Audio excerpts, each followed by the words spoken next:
The rain from yesterday hasn't let up at all. Granted, it's a light fall rainfall. Hope hasn't left his bed ever since I carried him upstairs last night. I'm using the wrong fucking voice. Welcome back to our castle walls. Oh, only to use the restroom, as far as I can tell. He was still asleep when I woke up and made breakfast. He hasn't spoken a word, despite being awake for a few hours. It pains me to see him like this. I miss the old him. His house seems lonely without his enthusiastic attitude, the bright smile on his face, his mesmerizing orange eyes. I haven't done much today except lounge on the couch, and occasionally see how he's doing. Every time I tried speaking to him, he wouldn't respond, or even look over to me. He didn't even touch the breakfast I made him. I don't dare imagine what's going through his mind. The sound of rain crashing against the house, this eerie, almost lousy feeling I have. It almost reminds me of the poem I showed Hope more than a few weeks ago. Maybe I should go check up on how he's. Wait, what was that? Making sure to remain absolutely silent, I pull my focus into hearing what's going to happen next.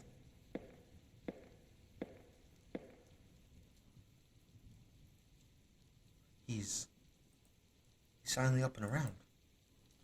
Carefully making my approach to him, there's an uncomfortable silence between us, so he doesn't make eye contact.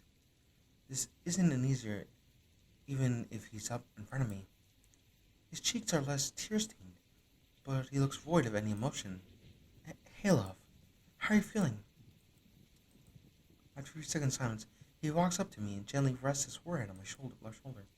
The warmth he brings to me causes me to place an arm around his back and to the back of his head in response. Carefully running my fingers through his hair, I bring the side of my head to meet his and quietly sigh to myself. He's not crying this time, which is a relief, but I can only imagine what's going through his mind right now. Is is there anything you'd like to do today? I need a thumbnail. No, I don't want to see him like this all day. There's gotta be something he and I can do today.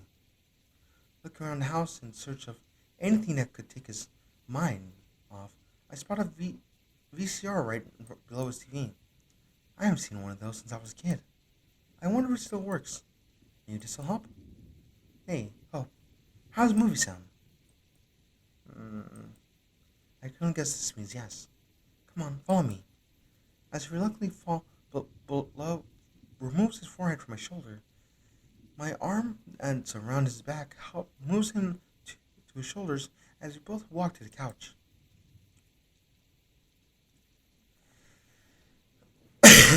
I'm dying. Once he made his way to the couch, I walk over to the TV and see the selection of VHS tapes in front of me. Taking my index finger and running across the various tapes in front of me, my finger stops on one with a dark blue, almost black colored cover. It has.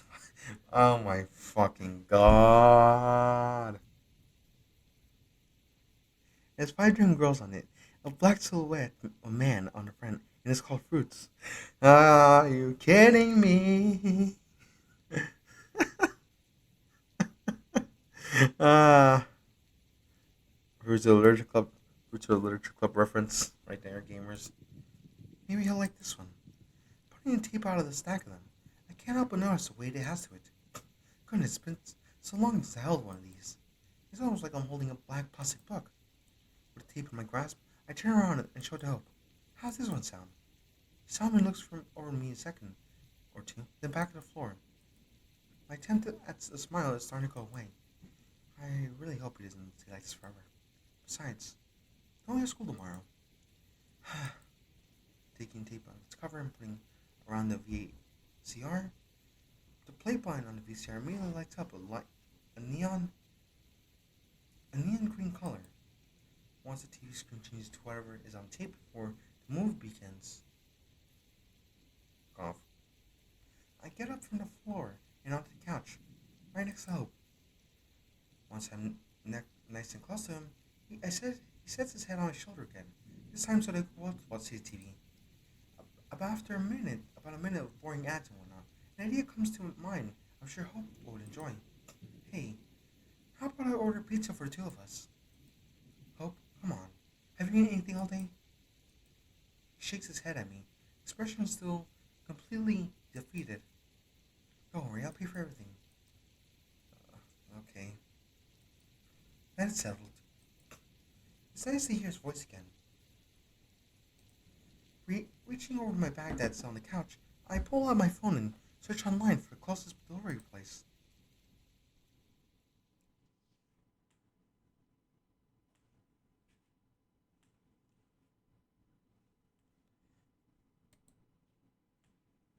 My bone is popping.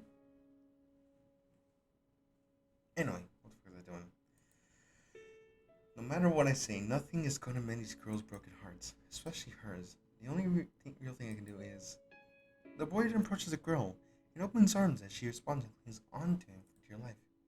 But while that's happening, Hope's grip on my arm tightens. I don't remember this being this sad. I'm so sorry for this. I didn't want to have to leave.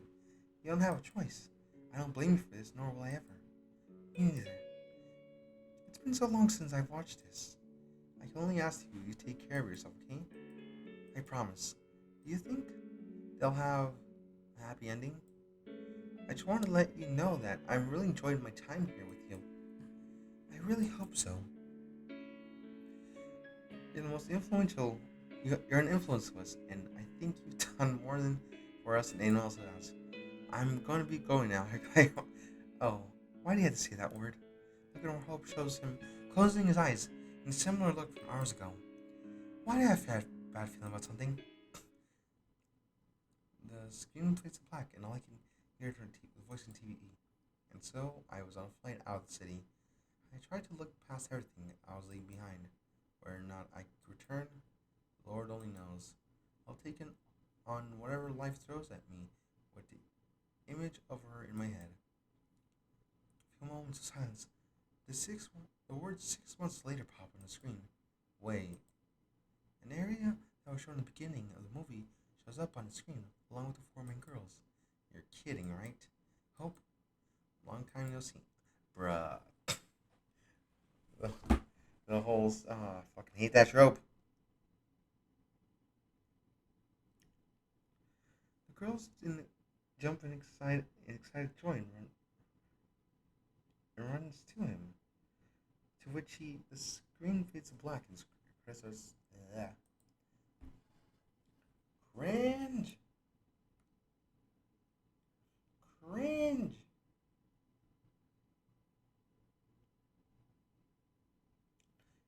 Hope in her hand gets off the couch and his expression shows unhappiness. Are you seriously kidding me? He then starts walking around his living room. You can't just put 6 months later out of nowhere and not explain everything that happened during that time. He places his hand on both his hands, stops in place. It's okay, Hope. I understand what you're saying. I know what they did wrong there. Do you? I came up confirming nod and slight smile. Mm-hmm. When doing a time skip like that, they got to the part down where they said what time it was. It's also important to explain what happened there in between, even if it's a brief summary. If you can do that, then you can skip as much time you want. Uh, that's my writing tip of the day. God kill me. I was hoping that would at least make him smile a bit. Looks like the movie didn't cheer him up either. If anything, it may have done the opposite. I mean, it's a fucking stupid ass trope in my opinion. Fucking cringe ass shit, bitch ass motherfucker. Now he's gone from standing in place to sitting on the couch. His arms seem motionless as he stares at the floor.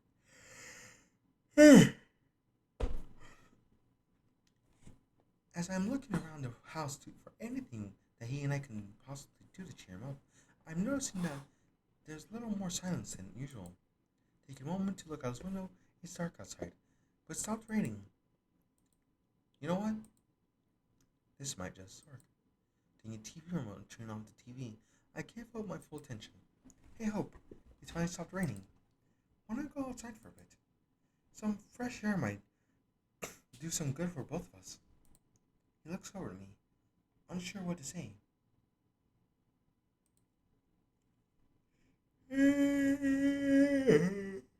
He's probably lost in thought.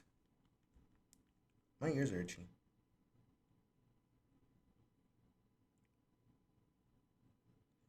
Uh, I'm sorry, I am an itchy person.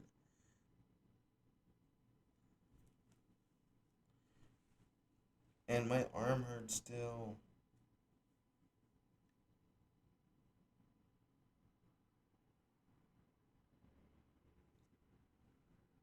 Ah, my arm. He's probably lost in thought. But it's wet outside. Is there a blanket we could lay down on? I do. The smile slowly returning, I carefully take his hand to help him off the couch. Once he's up, I slowly walk over to a different part of his house and pull a green blanket for us, there are two of us. I cannot fucking speak. I am telling you, I am cringe. 9:17 a.m. It's nice and quiet outside.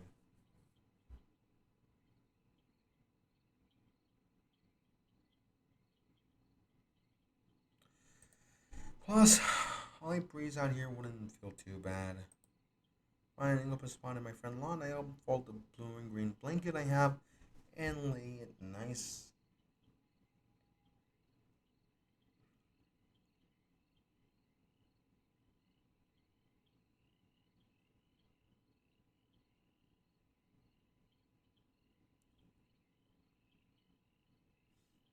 Uh, I'm at sneeze.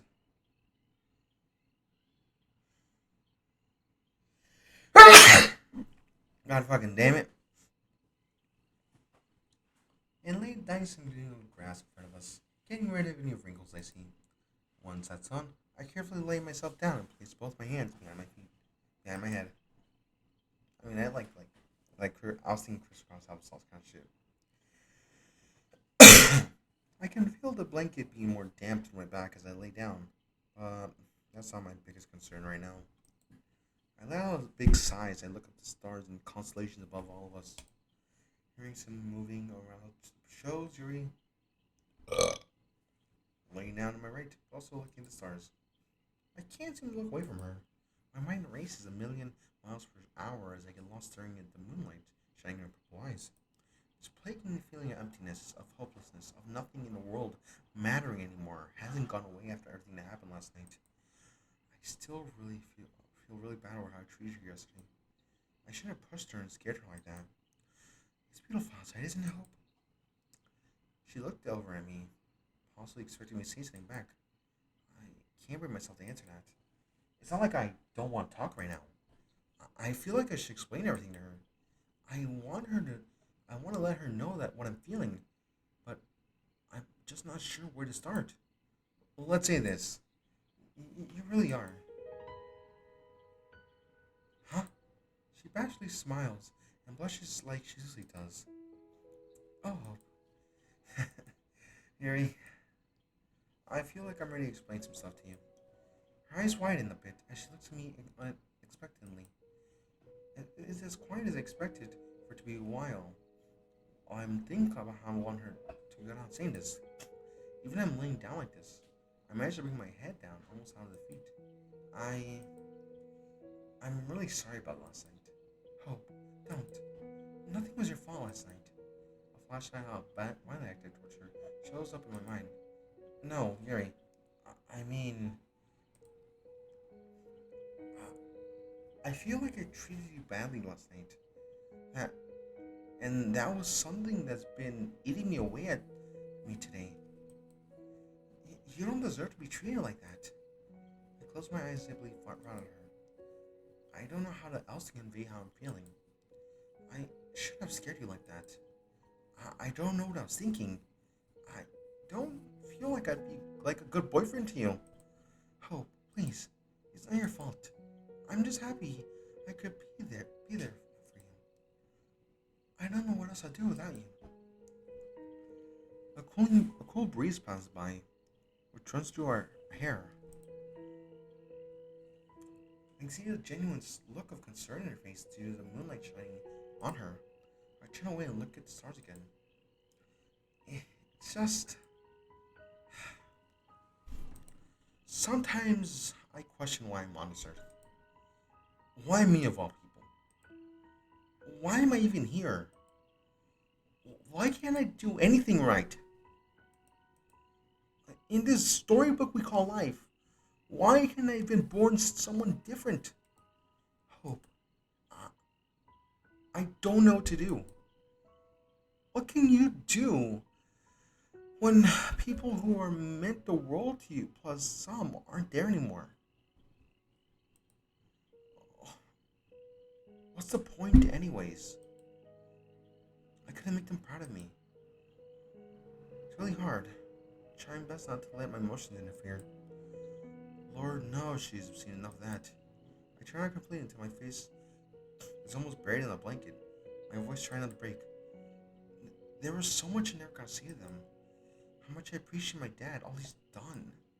He's such a good guy, and how much I miss my mom. I turn over to face her again. She looks more worried and concerned now. Harry, that night you came over. Mom called. I said some things to her I regret. I never did tell her I'm sorry. And now I can't let her know how I feel. And I never will. Just that thought alone is ripping me apart inside. Without warning, I scooch closer to her, placing my forehead right above her chest, and keeping my eyes shut. She wraps her arms around me, kisses my forehead. Oh, my darling boy. A moment of silence plays between us as we lay close to each other, feeling tears build up. I'm scared. My voice gets louder and desperation begin to softly weep in front of her. The future scares me. I don't know what to do. I can't do this without them. I wrap my arms around her tightly, as if she's the only thing I have to hold on to this world. I don't want to do normal people stuff all by myself. I can't do it. I just can't. What am I going to do about filing taxes, or getting health insurance, or social security, or getting a job, or buying a house? What if I mess something up and it messes up my forever? What if I can't do anything right? You're not here to help me anymore. Who'll be there to watch over me? A few moments pass as my emotions play out in front of her again, trying not to grip myself, so it's hard when it feels like nothing matters anymore. The faint I hear from Mary as she gently brings a hand to run through my hair. Hi, Will. Her hushed voice almost sounds angelic. I move away my hand from her chest to meet her gaze. Huh? Hope, please, let me help. A normal moment silence plays out as I'm trying to process what she means. Hope. I used to feel the same way about you, life before I met you. I thought I was going to go through life alone, with nobody to help me out with my problems. Everything just seemed helpless and with no direction, but that's no longer the case. You've been such a big help to me ever since I met you. I can't thank you enough. But why? Why do I mean that much to you? I'm not normal like everyone else. And I can't do most things all by myself. Because you're not anyone else, Hope. You've shown how invaluable you are to me. And I won't be able to forgive myself if I can't be there for the one that means the whole world plus some to me. You made me feel loved and accepted when you promised not to leave me because of my problems, so please. Trust me when I say I believe in you, and everything you'll do. And if things seem too much to handle, just know that I'll be by your side for all of it, every waking moment. Just the two of us. I think I figured out how to repay the favor, and I wouldn't have chosen any other way.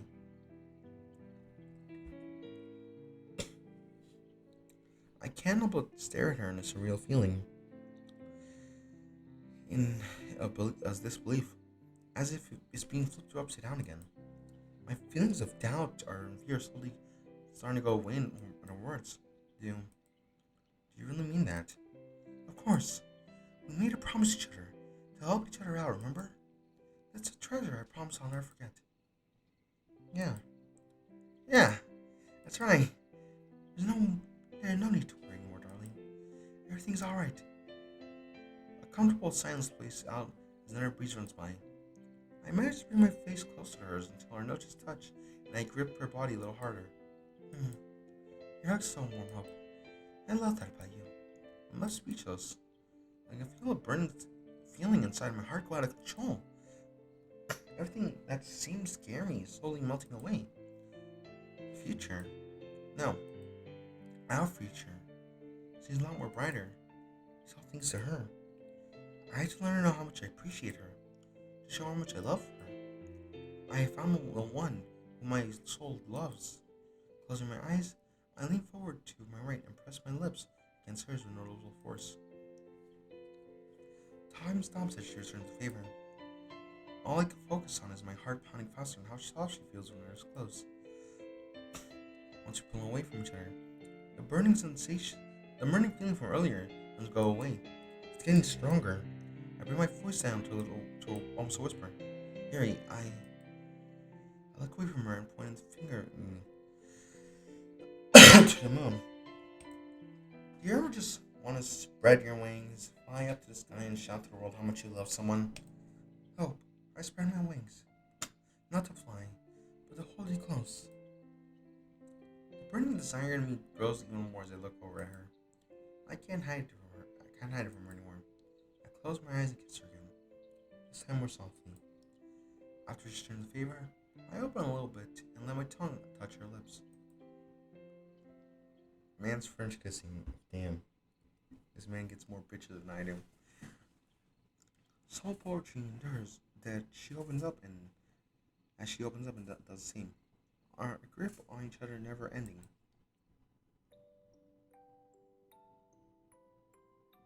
You tell me there's another chapter this quickly. Oh, that saves me more time and gives me more material to record. Oh my fucking god. So we got a short episode today. I mean, I probably should expect that when the day started at 4 p.m.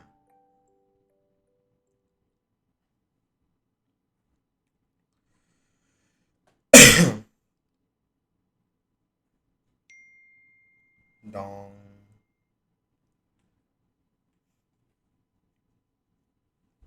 Anyway, thank you guys for watching. I will see you guys next time, and I'll see you guys in the next video in 3 hours. And goodbye.